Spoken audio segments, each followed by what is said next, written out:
Okay, so as I mentioned, we shockingly do have a lot of NFL news to get to today. And we're going to start off with this guy here on my left in my virtual background if you're watching on YouTube. That being one, Stefon Diggs. Because he reportedly yesterday was in Buffalo, showed up for Bills mandatory minicamp, took his physical, and then walked out of the building and did not come to mandatory minicamp. Josh Allen and Von Miller are on record saying that Stefon Diggs wants to be a part of the team. Josh Allen said it is not a contract situation, it is a personal issue. And he also said that the Bills do not communicate properly. Whew, that is a mouthful. And for a June issue in minicamp in the NFL, that is never good. As I have always said, noisy, loud, talking issues in the building in June, not showing up to OTAs, which again, I love the NFL. It is my favorite sport. You guys know we spend basically September through, May for the schedule release talking all things football, whether that be the season, free agency, the draft, the schedule release. This is the time of the year where, again, I don't love talking about preseason football. It's why we take our hiatus in August, because preseason football should be used for the third and fourth stringers. It should not be used for us to overthink or underthink what a team is going to do this season. Mostly, you get most of your inks out in training camp and obviously in these mandatory OTAs here in June. If you are a team that was just short of going to the AFC Championship, if you want to get hungry, or in the case of an Aaron Rodgers, if you bring in a big time free agent, I believe that OTAs do matter. I think you have to be there. I think staying quiet, good chemistry, being humble, I think all of that matters. This is a troublesome issue for the Bills. We saw it come up last year in the divisional round against Cincinnati. Diggs was screaming on the sideline. He only had 40-something yards in the ball game. Buffalo has been a mess. And I said this about the Bills, and a lot of people gave me a lot of pushback on it. At the end of last season, I would have fired Sean McDermott. I have said I think offensive coaches are very adept to today's NFL, which is all about offense. You can say what you want about defense wins championships. We have defensive head coaches like Sean McDermott, Bill Belichick, and Mike Tomlin that are absolutely tone deaf to the offensive position of football and getting teams multiple weapons. I have never believed in that cliche, oh, you could have too many weapons. If you are an unselfish football player, you won't care if you catch the ball 2 times a game if you are winning. If you have a lot of weapons in football, it's very hard for the defense to stop you, because in football, we use this thing called motion where we can dictate pre-snap and post-snap, and the good teams do it nowadays. They use a lot of modern concepts, shotgun motion, get the toe of the defense, runner pass, RPO, do all these different things to trick the eyes of the defense. And Josh Allen, as you know, I'm in love with him. I think he's a top 5 quarterback in the NFL. I think he's one of the most talented quarterbacks I have ever seen. But sometimes I mentioned Josh Allen can be a little erratic. And last year he turned the ball over way too much, and I think a lot of that has to do with the new offensive coordinator, Ken Dorsey. Obviously, we saw what Brian Daboll did for the Giants with Daniel Jones, really settle them down, condense the playbook, add Daniel Jones, get paid $40 million, and it's Daniel freaking Jones, who I'm sorry will never be able to win a playoff game outside of the Minnesota choke job Vikings, I believe. But it sounds like this Stefon Diggs issue is not a contract issue. I don't know what's going on. I don't know if for some reason he does not want to play for Josh Allen anymore. It is very trouble in paradise in Buffalo. Now, Stefon Diggs' contract, from what I understand, from what Ian Rappaport was saying on NFL Network, it sounds like Diggs' contract is structured so it's basically impossible for him to be traded. It sounds like Diggs wants to be a Bill, according to all accounts. He wants to be a Bill. We don't know what the personal issues are.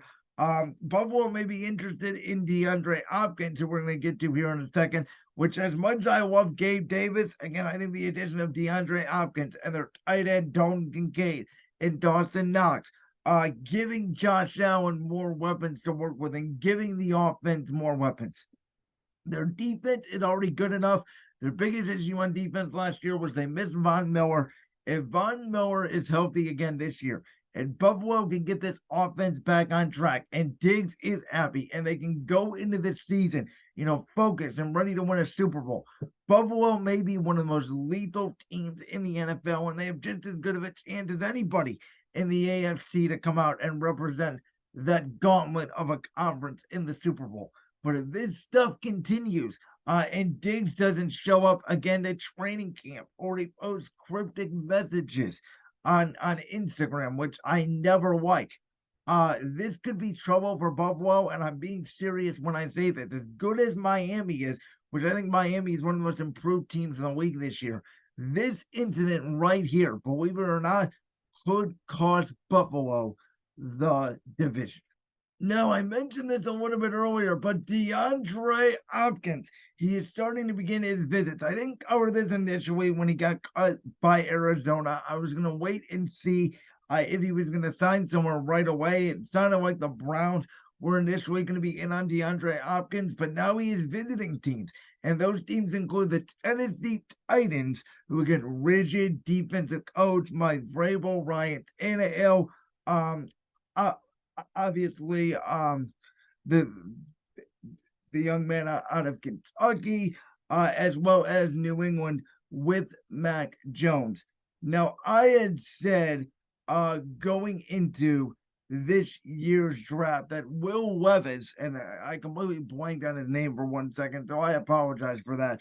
But I had said going to the draft, I thought Tennessee was going to go get Will Levis. I thought they were going to go get him in the first round, not the second round. So it's a good bargain value for Tennessee, but I was not the biggest fan of Will Levis. I did not love his tape. I do not think he's going to be a good NFL quarterback, especially in Tennessee, where they do not have any weapons, outside of Derrick Henry.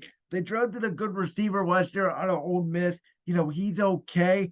Treylon Burks, but especially if you want to put the number 2 corner on him as opposed to number 1, it makes a big difference.